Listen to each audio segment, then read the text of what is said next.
श्री गणेशाय नमः। जय गौ माता। गौ अर्थात गाय। हमारे सनातन धर्म में गौ को हम माँ कहते हैं, अर्थात गौ हमारी माँ है। वह पूजनीय है, उनकी पूजा होती है। गौ माता को लक्ष्मी माता का स्वरूप माना जाता है। गौ द्वारा प्राप्त होने वाले पदार्थ दूध, दही, घी, गोबर, मूत्र पूजा में या हमारे दैनिक जीवन में अत्यधिक उपयोगी हैं। गोमूत्र का उपयोग तो कैंसर में किया जाता है। गौ माता का जन्म किसी के पेट से नहीं हुआ। समुद्र मंथन से दूसरी प्राप्त होने वाली रत्न गौ माता अर्थात कामधेनु है, जिसे ऋषि मुनियों को दिया गया। गौ का, बैल का हमारे सनातन धर्म में इतना महत्व क्यों है? हम उन्हें माँ क्यों कहते हैं? इसका उत्तर तो ब्रह्मा जी नारद जी को अति सुंदर वर्णन करते हैं। वो हम आपके समक्ष आगे प्रस्तुत करेंगे। परंतु भगवान श्री कृष्ण को अति प्रिय गौ माता, जिन्हें पशु कहना भी अपराध है, नंद बाबा के पास 9 लाख गैया थी, जिनके अंग अंग में सभी देवी देवता भगवान विराजमान हैं। उन गौ माता को आज कोई रखना नहीं चाहता। उनके साथ अत्याचार होता है, उनको मारते हैं, उनका मांस खाते हैं। जो नंदी भगवान शिव के वाहन हैं, उनके स्वरूप का भक्षण करते हैं। यह सोचकर हमारे अंतःकरण में इतनी तीव्र रुदन वेदना उत्पन्न होती है। मन तो करता है कि ऐसे दुष्ट पापियों को, जैसे भगवान परशुराम ने अपने परसे से 21 बार धरती को क्षत्रिय विहीन कर दिया था, वैसे ही इन गौ हत्यारों को धरती से विहीन कर दूं, उन सब का समूल नाश कर दूं। गौ माता अपने थन का दूध हमें पिलाती है, उनके साथ ऐसा व्यवहार। जो बैल हमारे खेतों को जोतते हैं, उनके साथ ऐसा व्यवहार। पुराने समय में जब भूखमरी होती थी तो वो लोग जिनके पास गाय होती थी, उनके बच्चे जीवित रहते थे। आजकल के कृत्रिम खादों से हमारी धरती बंजर हो रही है, जिन्हें केवल गौ माता का गोबर ही बचा सकता है, उन्हें उपजाऊ बना सकता है।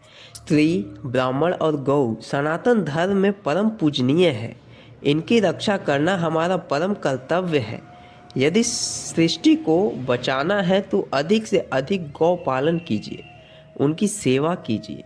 अब चलिए पद्म पुराण से देखते हैं कि ब्रह्मा जी नारद मुनि को गौ माता और बैल के बारे में क्या बताते हैं। पद्म पुराण के सृष्टि खंड में ब्राह्मणों के जीविकोपयोगी कर्म और उनका महत्व तथा गौओं की महिमा और गोदान का फल में पतित, कोढ़ी, चांडाल, गोभक्षी, कुत्ता, रजस्वला स्त्री और भील का स्पर्श हो जाने पर तत्काल स्नान करना चाहिए।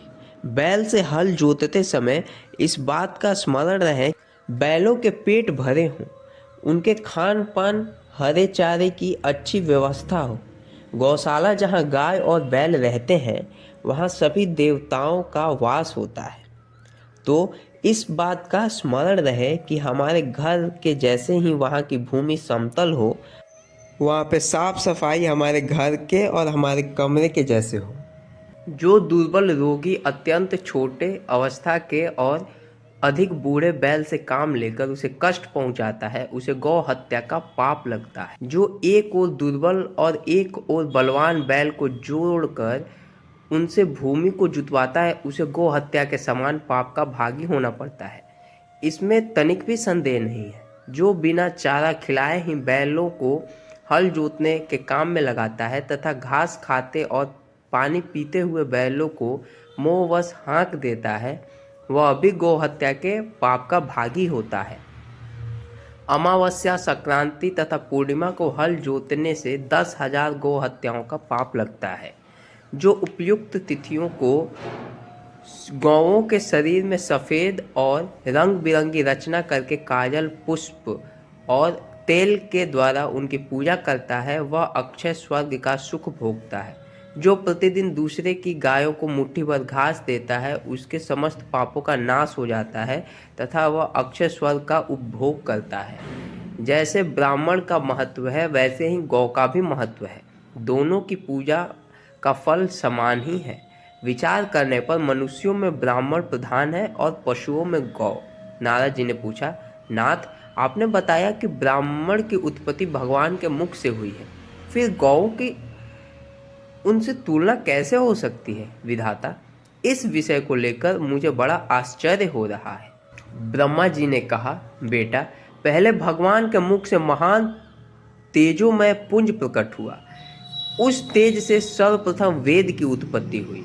तत्पश्चात क्रमशः अग्नि, गौ और ब्राह्मण ये पृथक पृथक उत्पन्न हुए। मैंने संपूर्ण लोकों और भुवनों की रक्षा के लिए पूर्व काल में एक वेद से 4 वेदों का विस्तार किया। अग्नि और ब्राह्मण देवताओं के लिए हविष्य ग्रहण करते हैं। हविष्य अर्थात घी गौओं से उत्पन्न होता है, इसलिए ये चारों ही इस जगत के जन्मदाता हैं। यदि ये चारों महत्तर पदार्थ विश्व में नहीं होते तो यह सारा चराचर जगत नष्ट हो जाता। ये ही सदा जगत को धारण किए रहते हैं, जिसे स्वभावतः इसकी स्थिति बनी रहती है। ब्राह्मण देवता तथा असुरों को भी गौ की पूजा करनी चाहिए, क्योंकि गौ सब कार्यों में उदार और वास्तव में समस्त गुणों की खान है। वह साक्षात संपूर्ण देवताओं का स्वरूप है। सब प्राणियों पर उनकी दया बनी रहती है। प्राचीन काल में सबके पोषण के लिए मैंने गौ की सृष्टि की थी। गौओं की प्रत्येक वस्तु पावन है और समस्त संसार को पवित्र कर देती है। गौ का मूत्र, गोबर, दूध, दही और घी, इन 5 व्यंजनों का पान कर लेने पर शरीर के भीतर पाप नहीं ठहरता। इसलिए धार्मिक पुरुष प्रतिदिन गौ के दूध, दही और घी खाया करते हैं। गव्य पदार्थ संपूर्ण द्रव्यों में श्रेष्ठ, शुभ और प्रिय है। जिसको गाय का दूध, दही और घी खाने का सौभाग्य नहीं प्राप्त होता, उसका शरीर मल के समान है। अन्न आदि 5 रात्रि तक, दूध 7 रात्रि तक, दही 20 रात्रि तक और घी 1 मास तक शरीर में अपना प्रभाव रखता है। जो लगातार 1 मास तक बिना गव्य का भोजन करता है, उस मनुष्य के भोजन में प्रेतों को भाग मिलता है। इसलिए प्रत्येक युग में सब कार्यों के लिए एकमात्र गौ ही प्रशस्त मानी गई है। गौ सदा और सब समय धर्म, अर्थ, काम और मोक्ष ये चारों पुरुषार्थ प्रदान करने वाली है। जो गौ की एक बार प्रदक्षिणा करके उसे प्रणाम करता है, वह सब पापों से मुक्त होकर अक्षय स्वर्ग का सुख भोगता है। जैसे देवताओं के आचार्य बृहस्पति जी वंदनीय हैं, जिस प्रकार भगवान लक्ष्मीपति सबके पूज्य हैं, उसी प्रकार गौ भी वंदनीय और पूजनीय है।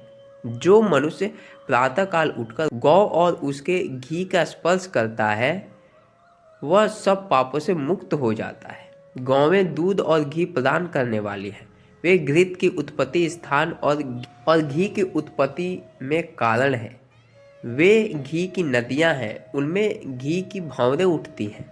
ऐसी गौवें सदा मेरे घर पर विराजमान रहें। घी मेरे संपूर्ण शरीर और मन में स्थित हों। गौवें सदा मेरे आगे रहें, वे ही मेरे पीछे रहें। मेरे सब अंगों को गौओं का स्पर्श प्राप्त हो। मैं गौओं के बीच में निवास करूं। इस मंत्र को प्रतिदिन संध्या और सवेरे के समय शुद्ध भाव से आचमन करके जापना चाहिए। ऐसा करने से उसके सब पापों का क्षय हो जाता है तथा वह स्वर्ग लोक में पूजित होता है। जैसे गौ आदरणीय है, वैसे ब्राह्मण, जैसे ब्राह्मण है वैसे भगवान श्री विष्णु, जैसे भगवान श्री विष्णु है वैसे ही श्री गंगा जी भी हैं। ये सभी धर्म के साक्षात स्वरूप माने गए हैं। गौएं मनुष्य की बंधु हैं और मनुष्य गौओं के बंधु हैं। जिस घर में गौ नहीं है, वह बंधु रहित गृह है। 6 अंगों, पदों और क्रमों सहित संपूर्ण वेद गौओं के मुख में निवास करते हैं। उनके सींगों में भगवान श्री शंकर और श्री विष्णु सदा विराजमान रहते हैं। गौओं के उदर में कार्तिकेय, मस्तक में ब्रह्मा, ललाट में महादेव जी, सींगों के अग्रभाग में इंद्र, दोनों कानों में अश्विनी कुमार, नेत्रों में चंद्रमा और सूर्य, दांतों में गरुण, जीवा में सरस्वती, अपान अर्थात गुदा में संपूर्ण तीर्थ, मूत्र स्थान में गंगा जी, रोमकूपों में ऋषि, मुख और पृष्ठ भाग में यमराज, दक्षिण पार्श्व में वरुण और कुबेर, वाम पार्श्व में तेजस्वी और महाबली यक्ष, मुख के भीतर गंधर्व, नासिका के अग्रभाग में सर्प, खुरों के पिछले भाग में अप्सराएं, गोबर में लक्ष्मी, गोमूत्र में पार्वती, चरणों के अग्रभाग में आकाशचारी देवता, रंभाने की आवाज में प्रजापति और थनों में भरे हुए चारों समुद्र निवास करते हैं। जो प्रतिदिन स्नान करके गौ का स्पर्श करता है वह मनुष्य सब प्रकार के स्थूल पापों से मुक्त हो जाता है।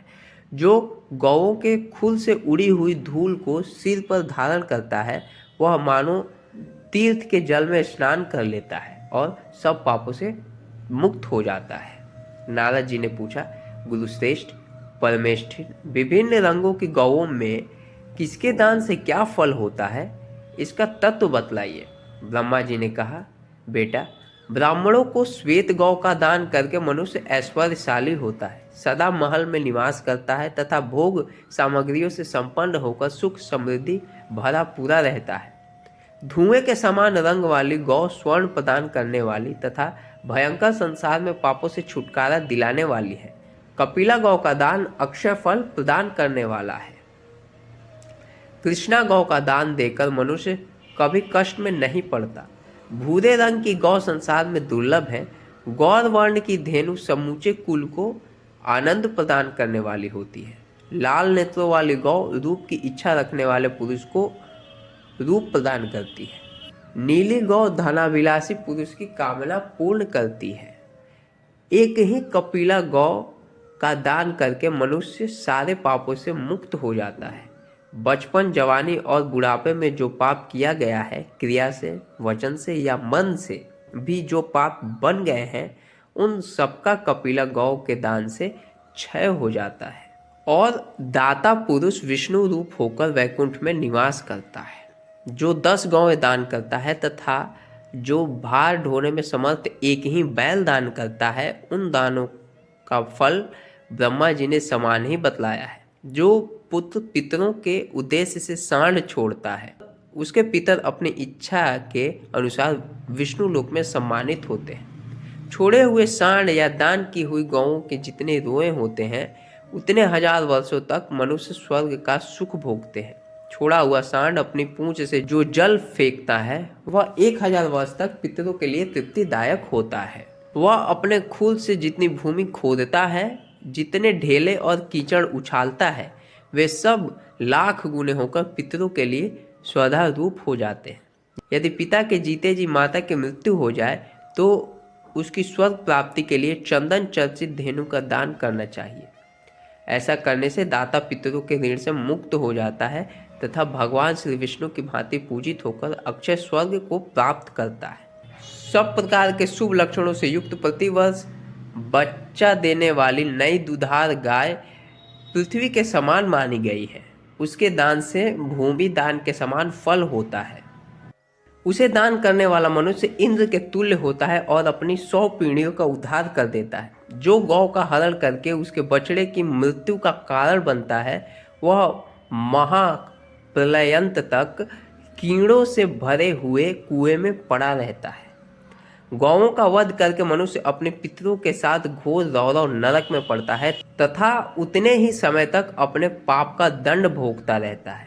जो इस पवित्र कथा को एक बार भी दूसरों को सुनाता है, उसके सब पापों का नाश हो जाता है तथा वह देवताओं के साथ आनंद का उपभोग करता है। जो इस परम पुण्य में प्रसंग का श्रवण करता है, वह 7 जन्मों के पापों से तत्काल मुक्त हो जाता है।